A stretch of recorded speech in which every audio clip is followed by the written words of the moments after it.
Perkenalkan, nama saya Ayu Nabila Azahra dengan NPM A1A02346 dan teman saya.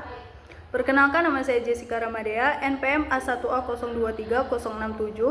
Kami dari Program Studi Pendidikan Bahasa Indonesia, Fakultas Keguruan dan Ilmu Pendidikan Universitas Bengkulu.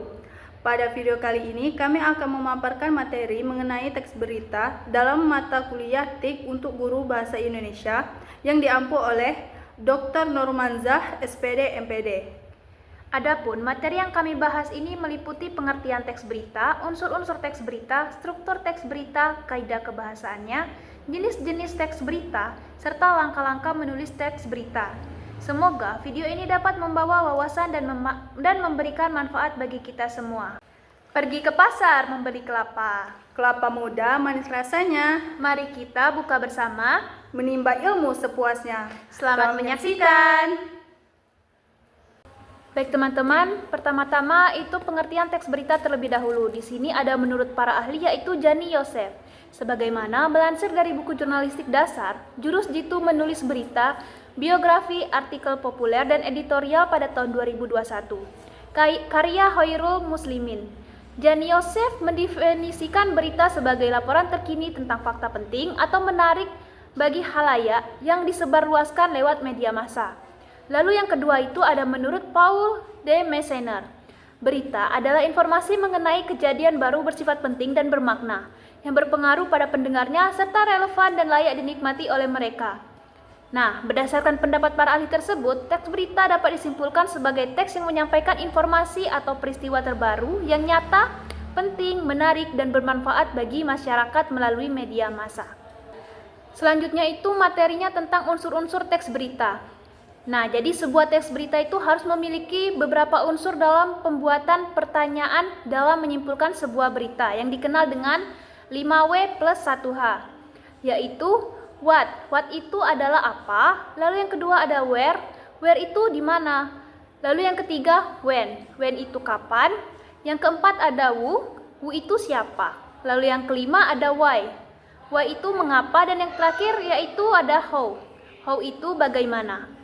Baiklah, untuk materi yang ketiga yaitu struktur teks berita. Di dalam teks berita terdapat 3 struktur yang tak boleh dilewatkan. Yang pertama itu kepala berita, yang kedua tubuh berita, dan yang terakhir itu ekor berita.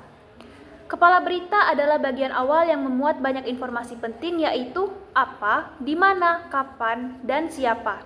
Kepala berita juga disebut juga sebagai light, teras berita, atau orientasi. Jadi nggak usah bingung ya. Lalu yang kedua yaitu tubuh berita. Tubuh berita berisi penjelasan mengenai informasi yang disampaikan pada bagian kepala berita. Pada bagian tubuh berita terdapat jawaban atas pertanyaan mengapa dan bagaimana peristiwa itu dapat terjadi.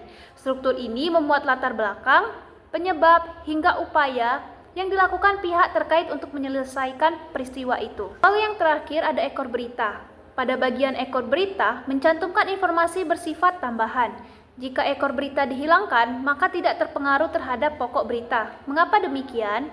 Sebab keenam unsur berita sudah dijelaskan dengan lengkap di bagian kepala dan tubuh berita.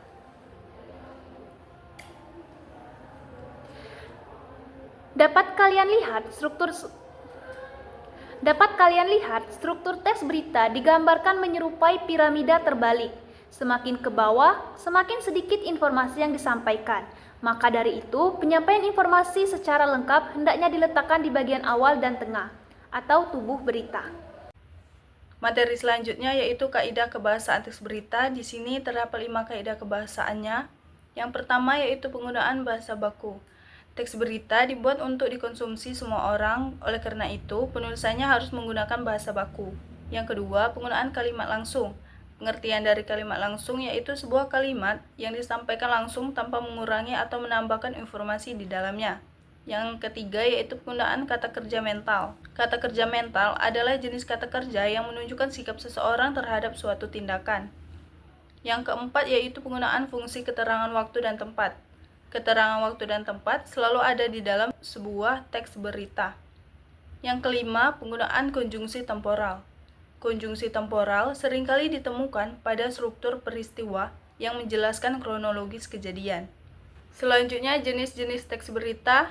Yang pertama, berita langsung. Berita yang disampaikan secara singkat dan langsung.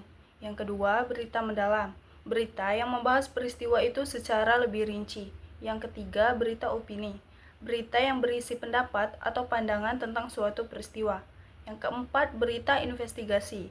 Jenis berita yang satu ini mendapatkan informasi dari sebuah penyelidikan atau penelitian.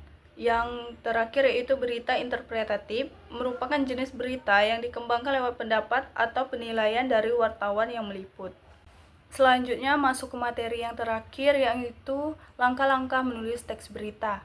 Di sini terdapat 5 langkah-langkah. Yang pertama, menentukan kejadian atau peristiwa yang dijadikan sebagai bahan berita. Yang kedua, mengumpulkan informasi terkait peristiwa serta mencatat semua hal-hal penting dari sebuah peristiwa.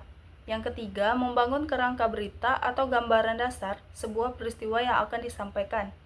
Yang keempat, menulis teres berita atau kepala berita, serta menulis isi berita.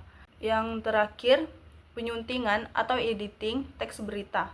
Hidup pasti selalu ada ujian. Tenangkan hati, kuatkan iman. Terima kasih atas perhatian. Mohon maaf bila ada kesalahan. Demikian penyampaian materi mengenai teks berita yang telah kami sampaikan. Kami berharap materi ini dapat membantu teman-teman dalam memahami pengertian, struktur, ciri-ciri, unsur-unsur, jenis-jenis, kaidah, serta langkah-langkah yang terdapat dalam teks berita. Kami menyadari bahwa dalam penyampaian materi ini masih terdapat kekurangan, oleh karena itu kami sangat mengharapkan kritik dan saran yang membangun demi perbaikan ke depannya. Akhir kata, kami mengucapkan terima kasih atas perhatian.